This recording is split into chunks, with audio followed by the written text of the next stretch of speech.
Hey, what's good, everybody? Welcome to another live session with the Hype Magazine. I'm your editor-in-chief, Dr. Jerry Doby, and today, I've got this magnificent young lioness by the name of Stacey L. Holman. She's an award-winning filmmaker, and she just continued her legacy of illuminating untold Black histories with Dress Like Kings. If you read my feature on it earlier on, now we had to have this conversation, and it's a stunning short film, and it just premiered on Black Public Media's AfroPoP digital short series. Uh, it was timed with both Juneteenth and the Metropolitan Museum of Art's Superfine, which is Tailoring Black Style exhibition. Pretty cool. I mean, uh, Miss Holman's latest work dives into South Africa's Oswinka tradition, which was a weekly fashion pageant where working class men transform style into statements of dignity, defiance, and cultural pride. So, in this conversation, we're going to explore Miss Holman's process, the deeper meaning of Black dandyism, and the urgent resonance of fashion as resistance. I was really interested in this because before I met you, had been talking about Black dandyism. Um, I'm 62. My father's from the South. They were sharecroppers. And Sunday's Best actually came from this tradition, where every Sunday the sharecroppers would hit the speakeasy and the guys would be the fashion show and they throw their ties on, they stick pins, whatever, became an amazing tradition. So the fact that um, Dress Like Kings came out and you went back to the root, to the underlying, um, I don't want to say cause, that sounds like legalese or whatever, but the underlying events that developed this and then brought, um, anyway, Miss Holman, thank you for being here. Thank you for Welcome. having me. Thank you. I'm excited to talk about my kings. I am excited to hear you talk about us. Yes, Look out, yes, look out, yes. look out now, look out now. So you heard my little intro. I did the best that I could, but I would like to know, just give me an introspective moment and from the inside looking out, how do you see Stacey Holman, the filmmaker and the aware Black woman? Oh, that's a really deep question to Thought I was reflect playing? on. Uh-huh. You thought I was It playing? is. It is. No, this is um I would say, I mean, I see myself most, really very importantly as a storyteller and a storyteller that is preserving our stories, that is bringing light to unseen, untold, or overlooked men, women, historical events, whether they're here on this continent or whether they're in the diaspora. I think I'm just been privileged and have the opportunity to be used in that way. So I see myself as a storyteller. Okay. Now, was there a benchmark moment when filmmaking and storytelling just reached out and grabbed you, says, you belong to me, so come on, don't fight it. Come on. Actually, yes. And I remember it so clearly. I was an undergrad at Dillard University, which is in New Orleans, HBCU, shout out. And one thing I have three older siblings. And one thing my father, by the time we were, I would say even in elementary school, he's asking us what college we're going to. And then by the time I'm just finishing high school, he's like, grad school. I'm like, all right, dad, like let me just get my degree. So, I always knew that I would be going on to pursue a higher degree. And literally, I was looking in communications, but I was just kind of just doing it out of duty. And literally, it was the Holy Spirit was like, apply to NYU. Had Okay. no idea NYU was the top film school at the time. Had no idea they only accepted 30 students. Had no film experience. I had done videos for my department, more out of fun than out of requirement. And I applied and I got in. So that was really, and I always enjoyed playing make believe. Okay. starting based on my grandparents, but never really kind of just thought of to this degree going on to get my degree, Mm, my master's. okay, okay. May I call you Stacey? Is that okay? Oh yeah, Oh, please, please. awesome. So, Stacey, you were the entertainment. I heard you talking about playing dress up in every. I think all of us, did the Easter poems and the appearances at church, and Oh yeah. when the grown folks were at home, sing that little song you were singing. What they teach you in school, and you had to perform it. So it just kind of came out. So naturally segued into you creating stories. Sound It did. It did. Yeah. A lot of it started in the basement of my grandparents, but I think I missed the last part of your question oh, because I oh, got frozen. it wasn't really a question, it was an observation. I Okay. was I was a victim of the grandparent entertainment circle as well. I think I was the one who projected it. They were the victims. I was the one doing it Ah, to them. So, okay, okay. So what first drew you to the Oswinka tradition, and how did you know Dress Like Kings was the right story to tell at this moment in time?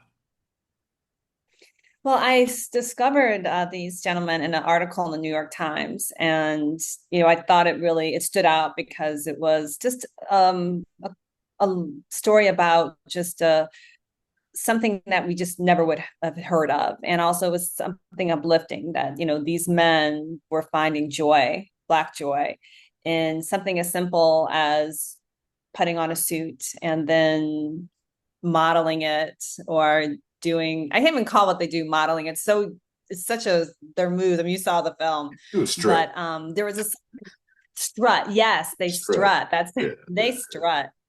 So there was something that just really drew me to the story, because it wasn't anything negative coming out of Africa. You hear so many stories of fill in the blank, famine, war, etc., and this wasn't that. And then on a personal level, my grandfather, my father, and even my brother are aware of suits. And I can't even tell you a time that my grandparents on my father's side ever came to our house not dressed. Mm, Um, and then further, just kind of what I knew, but I didn't really absorb at the time is that my grandfather, my great grandfather, was a master tailor in Tennessee. mm, So I have these two connections to the story, these two draws, home as well as these men. And I just was really just curious about just really getting a better idea and understanding of who they were, why they were doing this, and really what it meant to them, what it meant to their families. okay.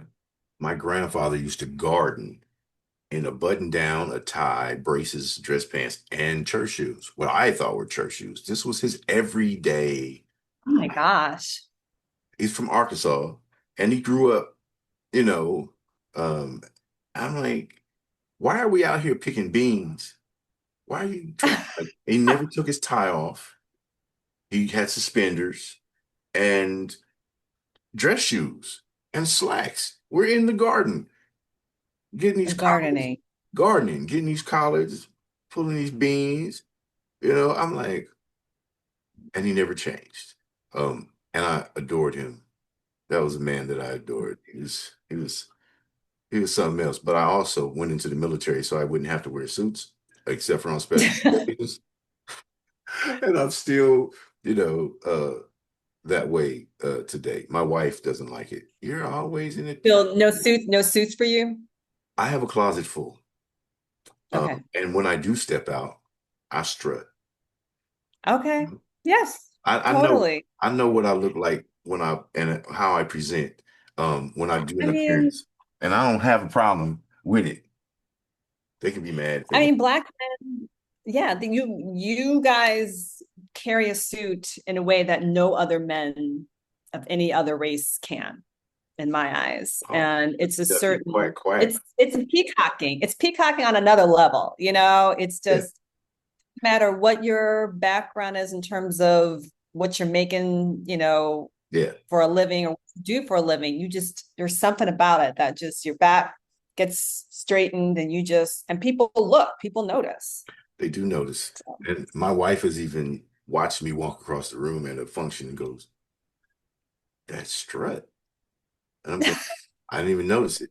But I'm military, like I'm retired military. So when I walk and into a room, I walk into a room. But I watched black men, Reverend Jackson, who spent the nights at my grandfather's house, and I Wow. watched these Abernathy. I watched these guys. They were proud, and when they presented in public, there was never a moment that they were just relaxed. It was always on stage. So anyway, enough about my background. Yeah, I had questions for you, but go ahead. Ah. Um, so the visual language in Dress Like Kings, really stunning, really stunning. Your Thank DP you. is Thank you. insane. The depth, I don't know, what the gel package was, but chef's kiss. How did you approach capturing the regality and the nuance of these men's fashion rituals? Well, with the nuances, just the accessories themselves to me really helped with that. The subtleties, whether it was a brooch, whether it was a pen, whether it was just a clamp on the tie, Mm, whether it's a watch, whether it was jewelry, helped really the DP, zone in into those areas. And then also their movement, their strut, it was somewhat poetic. mm, So mm, really trying to just be present, but not over, not be that fly on the wall. And I think just as a filmmaker, especially when you're doing stories of experiences that are happening in real time and unfolding in real time, unless it's to me, I think important to this narrative, the camera does not need to, you need not to know that you're seeing this through a camera lens. I was important that you as a viewer really, and even me as there, boots on the ground watching it, that you were feeling and seeing what I was feeling and seeing. mm. Kind of a So, POV. and it's inspiration of, you see like fashion and you look at fashion photography. But I think it's so colorful itself, just the men and what they do just made it just natural and even easy. Mm. Now, you've documented pivotal Black experiences through films like The Black Church, Tell Mhm. Them We're Rising. How does Dress Like Kings continue or shift your storytelling mission moving forward? Because the fashion in film isn't presented as like a vanity, it's a voice. Mhm. Mhm. Well, I mean, I think they all have a sense of history. Oswenka was birthed during apartheid era, Mm, and that's what a very oppressive era. mm, Um, Films that I have done spoke about the history, the Jim Crow era, the period of enslavement, mm, and but it also takes us to the present. So I think in that sense, those stories are speak to just me and my goals as a storyteller and as a filmmaker director. However, it definitely is more present, which is nice and refreshing because a lot of my stuff goes back to Adam and Eve mm. sometimes. Right, right. But this is really something that is ever present. So I think it speaks to also the global, just how unifying we are. I mean, even you said you saw elements reminded you of your grandfather, remind everyone Black that I've spoken to about the film, regardless of what they feel about it, they all can say it reminds them of somebody, Mm, something, some moment. mm, And for me, that is a gem. That is a wonderful achievement as a filmmaker. So that's kind of just all of that combined. I feel like Dress Like Kings mm, kind of speaks to where I have been, what I've been doing, but also to what I continue or achieve to do or pursue to do. mm. The periods that we're talking about, apartheid and the sharecropper era, those were times when it wasn't safe to be a Black man, and Mm-hmm. the women, our backbone, who said it's okay. We can make it through this, despite, what he had to endure in the face of his family, watch his family be abused and not be able to stand up. What message do you think these men are sending through their suits and struts? It's like I might bend, but I ain't broken, right? Yeah, yeah. I think that's exactly it. I think that despite where society might have placed you, despite what society might have made through definition, they know their worth. They recognize um, to some point that the way you look is also determined on your worth to others, but also Mm, too, they know how it makes them feel. So it's kind of like you don't have the last word. I know that and who I am, I know what I can be, I know what I can imagine myself to be, because these men are labor workers. They're not their jobs do not warrant them to wear any form of formal clothing whatsoever. mm, But that's their story doesn't stop there. It continues. mm. Now, you had some amazing producers. Now, I'm going to probably destroy this name, but you can apologize on my behalf. Is it Mauricio Sotoli? I was going to see, I wasn't going to say the K. I was going to call it Zolisa It's Sitole. it's Rosa. It's Rosa. And maybe I'm doing my click wrong, but it's Mauricio Sotoli. Miss Sitole. Mr. Sotoli. Okay, thank you. We're gonna do Sitole. I do not because I can't get it. And then Sharon Lamofsky. Now, strangely enough, Lamofsky. uh, Lamofsky. Mhm. Lamofsky. I got that one. I got that one. Didn't I get it? You're close. You're very close. You're doing good. The I'm rest I think are trying. kind of easy. Thank you. Thank you. Well, I don't have the rest of them. I just got those two. But I want to know how did they help shape the narrative's authenticity and emotional core? I have to ask because Lamofsky is not what I would identify with our culture, just Right. off the top. Yeah. No, I mean, I want to also recognize the other three producers, which is Carrie Scoville, Keisha Cameron, and Sam Pollard. And producers men support in many ways. Some are helping you raise the money, others are helping you get your crew, others are helping doing that as well as shape the narrative. So Lisa was on the ground with me. So there was one shoot where I was in Durban. She was actually in the hostel in Johannesburg, and she was filming there. So entrusting your producer to carry the vision and to get those nuances. Mhm. The others were really helpful in just getting getting support and funding and looking for avenues, unique and non-unique, of getting those finishing funds. And then Sam, he's also my mentor, so he is the sage of the group. So just from and he happened to be there during my first shoot there, but just kind of his suggestion and feedback in the edit, because he started as an editor and he now directs and has worked with just the who's who, and himself also in that who's who for sure. Mhm. So they all just really just added just so many elements to it, and definitely keeping myself encouraged and pressing through to the finish line. Mhm. So Okay. Okay. Well, I thank everyone, you and your team, for an exquisite yeah. job. I was leaning forward the whole time.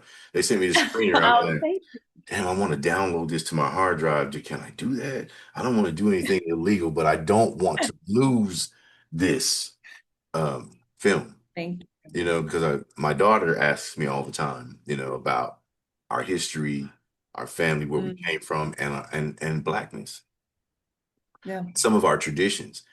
I had currently have her well, she just headed to college, but currently we're not in a heavy, matter of fact, we're the only black family on the block. Um, Oh. it's my wife's choice. I am as much a follower as I am a leader. I'm like, yeah, this is a nice house. But okay, let's do that. And then so I don't want to lose it. So I'm going to figure out a way to archive it in my hard drive. Okay. Just let I won't share it. You know, um I won't be disrespectful or anything like that, but I feel it's But thank you. I important. appreciate that you want to make it part of your collection. So that's always feels good for filmmakers. Thank you. So don't judge me harshly when I don't really like heavily edit this interview.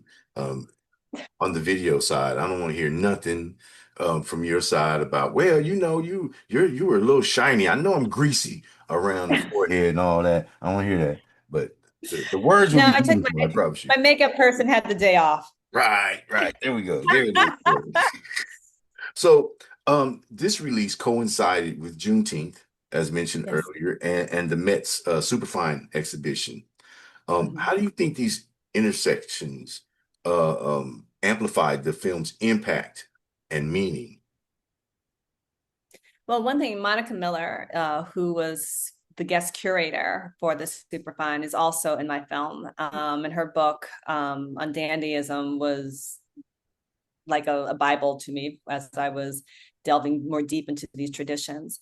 So Mm, there's that connection, but there's also the connection of dress and pageantry and Black men and how view and view fashion and how you interpret and understand it and make it unique to yourself and unique to from everybody else. So I mm, think there's the parallel there. And for Juneteenth, it's about joy, it's about freedom, it's about choice. Maybe not choice because we mm, wanted to be free, they made us free, but there is that sense of freedom and liberty, and that's what these men express with their moves, with their struts, with their style, and but there's joy in that. mm. You said Monica Miller.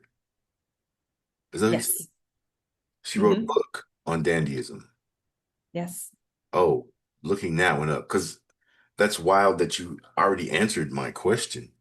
Because my I next did. Okay. question, my next question was, cultural scholar Monica L. Miller brings powerful commentary to the piece. What was it like integrating her insights into the film storytelling arc?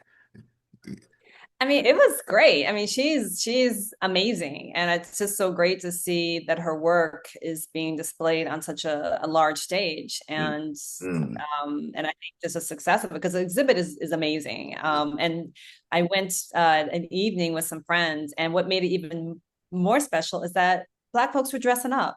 I mean, there were people dressed with their hats, with their suit. I mean, it was a display just on many levels, whether mm, it was the artwork or the artwork, but the models, yeah, the models, but the statues with the clothing, or the actual people, patrons itself. So it's yeah, but what she along with the other team created is really just it's Black joy.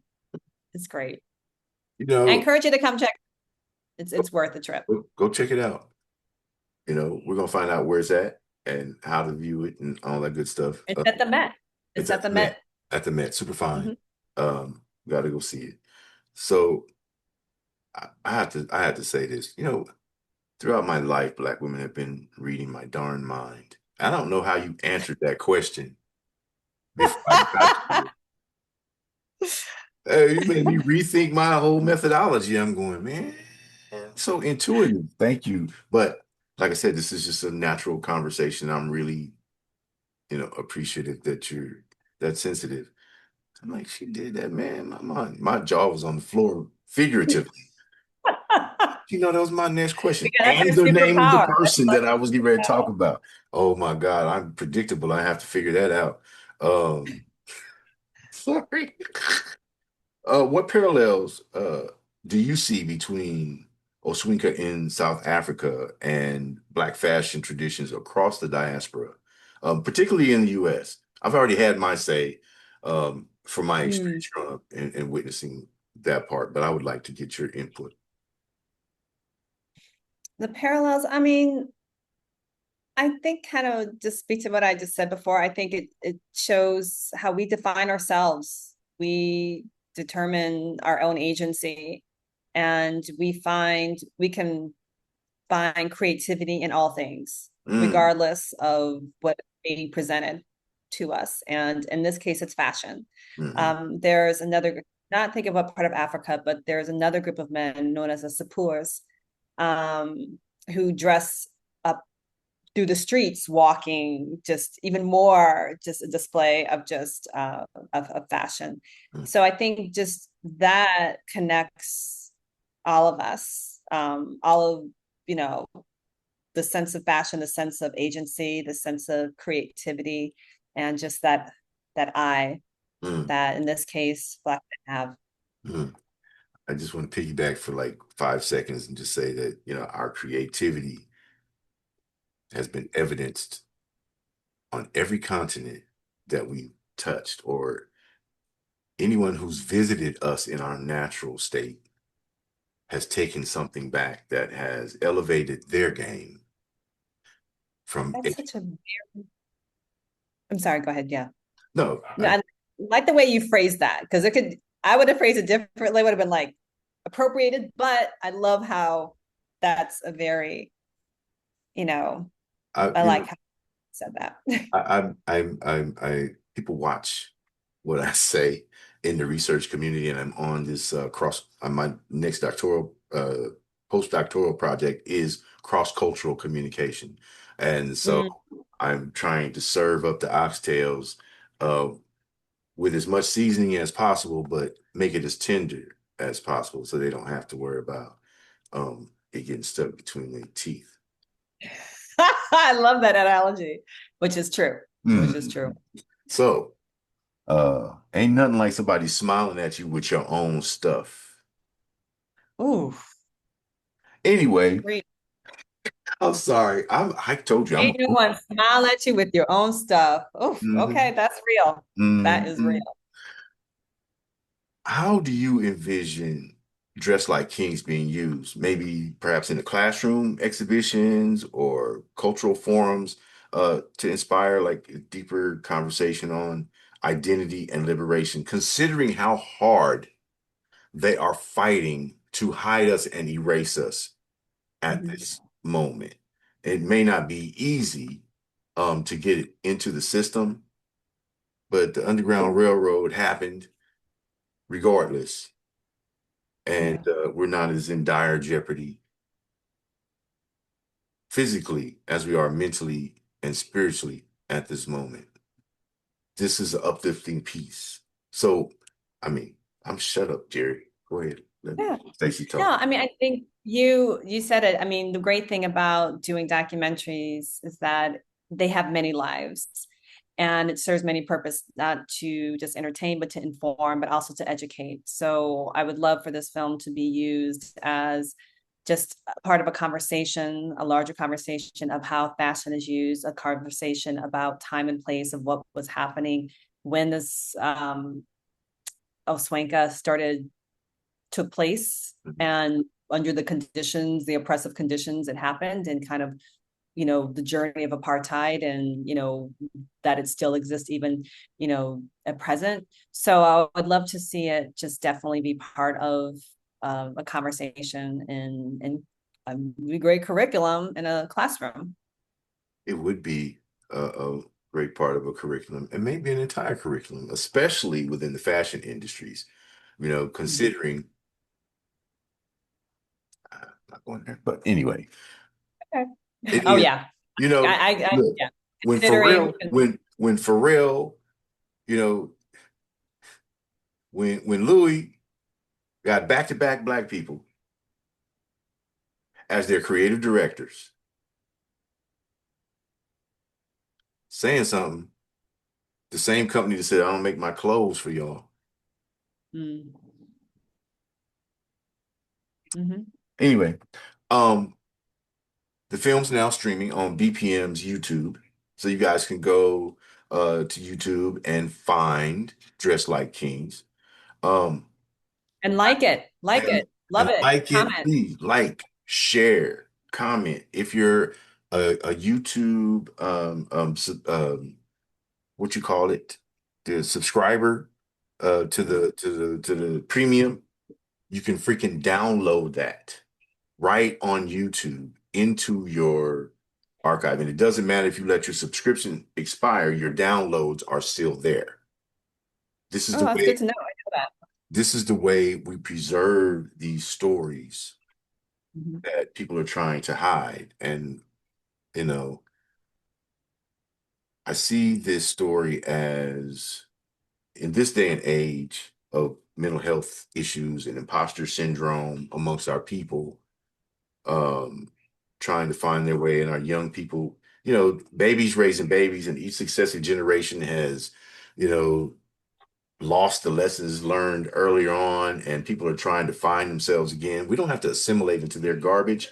We can maintain our traditions and continue to stand out. It doesn't have to be with diamonds and necklaces and Lamborghinis and foreign label stuff. We have many, many, many of our own creators and fashion people available, making incredible pieces that appear at the Met Gala and the Governor's Ball. They're showcased on the steps of the Met during the gala, and it's us, 9 out of 10, kicking ass on the steps at the Met Gala. And oftentimes it's designed by us too. Not me. You know, I'm a stick figure guy, you know what I mean? So, but I recognize, the brilliance that's exhibited annually. And then, we're also taking over fashion weeks across the globe, from Milan to LA to New York. Amazing pieces. Um, is there anything you would like to cover that I and my fanboyism may have neglected? No, I mean, you've asked some great questions. The first one, I'm like, ooh, I got to think on that one. But no, I think this has been a wonderful conversation talking about these, amazing, amazing men and just men in general with your suits. I knew I should have wore a suit to this doggone conversation. I knew it. I knew it. My gold brocade with the yeah. Anyway, I'm just clowning. I told you I'm a nut. Um, I would love to continue to follow you, and I'm hoping that your team will continue to inform me as to what's going on with you and your company and your productions, and certainly I might have some subject matter expert questions coming down the pipe based on your research, and I would love to be able to reach out and tag in, even if it's by Q&A, or if it's going to be on video. I will say camera ready in the notes. So I can. Hey, you do what you wanted to do. When you went off, I did crack a joke. I was like, when you said mom would kill me without the earrings and all that good stuff, and I said, please God, don't let her come back here with that church mother red lipstick on. Oh my gosh, it's so funny because I was like, okay, no bright lipstick. That is hilarious. I was like, and my mom will be like, "Where's your lipstick?" I'm like, "It's lip gloss, mom. It's lip Uh, gloss. yeah, There's something on the lip. There's yeah. something on the." There's that. I mean, the melanin shines through. It's perfectly blended. We don't need Oh, the enhancement. Feel me? no. Yeah. Anyway, I want to thank you for your time. How can they find you, get in touch with you, and as a independent filmmakers, film students, how can they reach out to you and your company? Sure. Well, they can go to my site, blackbutterflyproductions.net. And it is .net. I haven't emailed myself lately, but find me there. There's a way to contact me. And then IG, DM me there, which my IG is butterflies SLH. I think that's me. They can tell I DM myself a whole lot, clearly. Do So, you but yeah, handle your own social those are the media? best ways. I'm sorry. Do you even handle your own social media? Do you have time for I that? do. I do, but I'm not really a social media person per se. I think it just for me it's a lot of time, and then you just before you know it, it's an hour later, and you're like, oh my gosh, what have I, you Yeah. know?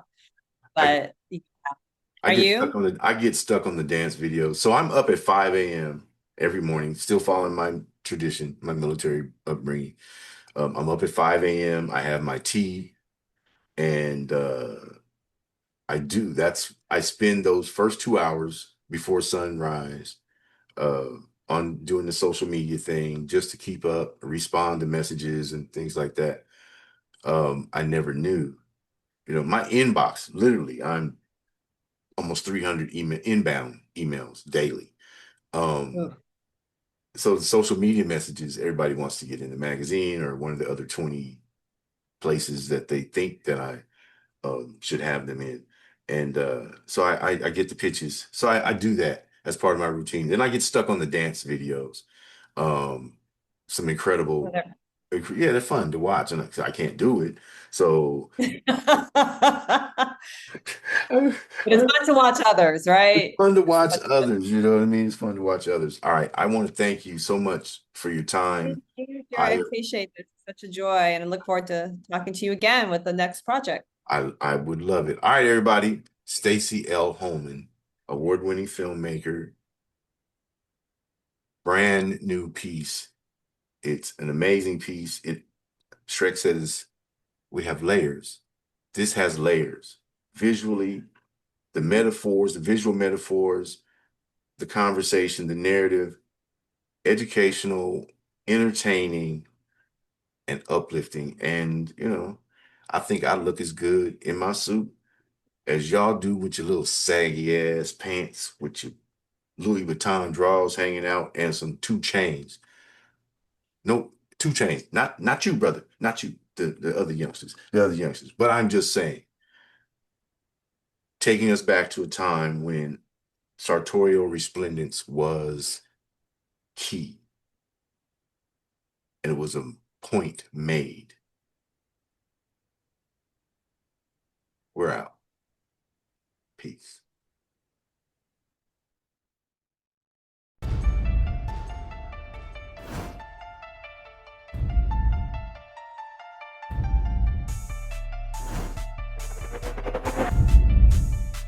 As an artist, we should reflect the time. Why you so talented? Cause I'm black. Why you so amazing? Cause I'm black. It's really important that we build characters so that people understand their story matters. 2 Chainz and I both are just really into good food. And when you know you are royalty, you will only aim in life to be royalty. We're doing it right now. I don't give a damn what they say about me. Yes, I called your ass out. I know I shouldn't be saying this kind of. Shout out to Hype Magazine Network. Shout out to the Hype Magazine Network.